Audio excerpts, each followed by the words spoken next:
All right. Hello and welcome to the video. My name is Wade Smith. In this video, I'm going to be discussing the Kamai, which is spelled with either an E or an I forget. But it's in Wansu Kata and in Kuzanku Kata again. And in the kata, you don't actually do the full technique. So I'm going to explain what's going on there. You have like a Kamai and a Kamai. All right. And it can be several different techniques that's a placeholder for in the kata. But the one that I'm going to discuss is banned in MMA for two reasons. It violates both the sticking your finger in the orifice of the body rule and the no eye gouging rule. All right. So if you don't believe that this works, take your thumb and jam it under the hinge of your jaw as hard as your brain will let you jam it, and feel how much that hurts. And it's a nerve point. And for people who don't believe in nerve points, this is actually the one that knocks you out when you get punched in the jaw. All right. But push as hard as you can when you find it. Push as hard as you can until your brain will not let you push any harder. Then imagine a 185-pound fighter doing that to you while simultaneously jamming their index finger and their bird finger in your eyeball and ripping your eyeball out and grabbing down on the bottom of the orbital bone and squeezing as hard as they can to leverage breaking the jaw and breaking your orbital bone out of your eye socket simultaneously. And that is what the Kamai is a placeholder for in the kata. And I'm pretty sure this technique by itself is even banned under the no permanently injuring your opponent rule. So, make of that what you will. It's one of the most brutally effective techniques there is because, again, if you imagine a 185-pounder doing it to you instead of you doing it to yourself, it's going to hurt like hell. All right. And while I'm on the subject, because some people may notice I'm not the healthiest person around, obviously.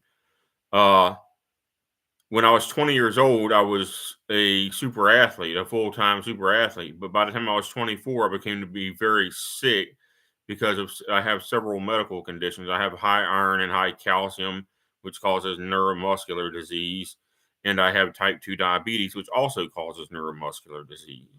All right. So I've been on a decline for a very long time in my life. I'm 44 years old now. And type 2 diabetes causes weight gain. And then the antidepressant that I'm on also causes weight gain. And so I'm supposed to be 185 pounds. And I'm actually right now 225 pounds. So I need to lose weight. And I've tried. I only eat 1,600 calories a day and I still gain weight. But that's the explanation of why I am unhealthy, admittedly. I've also had 2 strokes and 2 seizures, and nobody in my family has a history of seizures. So thank God that I can still walk and still demonstrate kata and demonstrate bunkai at all, much less the fact that I've had 2 strokes and could have been crippled and bedridden for the rest of my life. So, I thank God every day that I can even walk anymore. But anyway, so that's the explanation. You can do it either hand, or you've got one hand free. So, the argument that the other person's going to try to punch you in the face and whatnot, this is an excellent way to finish somebody off when you have them on the ground and you're mounting them. If you're mounting them, they're trying to punch up against gravity. You're punching down with gravity with one hand and grabbing them under the jaw and ripping their jaw loose with the other hand. All right. And plus, you can just throw your whole weight into the pressure point when they're on the ground and you're mounting them. So I'm pretty sure this is banned in MMA, especially since I've never seen anyone try it. All right, so that's the Kamai. It works standing up, and it works even better if you are mounted on top of the other person on the ground, or if you have the other person against a wall so that they can't get away from it. One thumb, index finger, bird finger, Kamai. All right. You can brace your other fingers with it for bracing, but it's not necessary.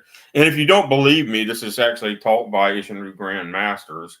It's in Wansu Bunkai and Kuzanku Bunkai. And you can search Michael Calandra's videos and watch this Wansu Bunkai video. Wansu is Wansu, Kata Bunkai. If you're one of those people who doesn't like the kata itself, just skip the kata and watch the bunkai or meaning of the kata, and he eventually teaches the Kamai that the Kamai is a dislocation of the jaw and a ripping out of the eyeball.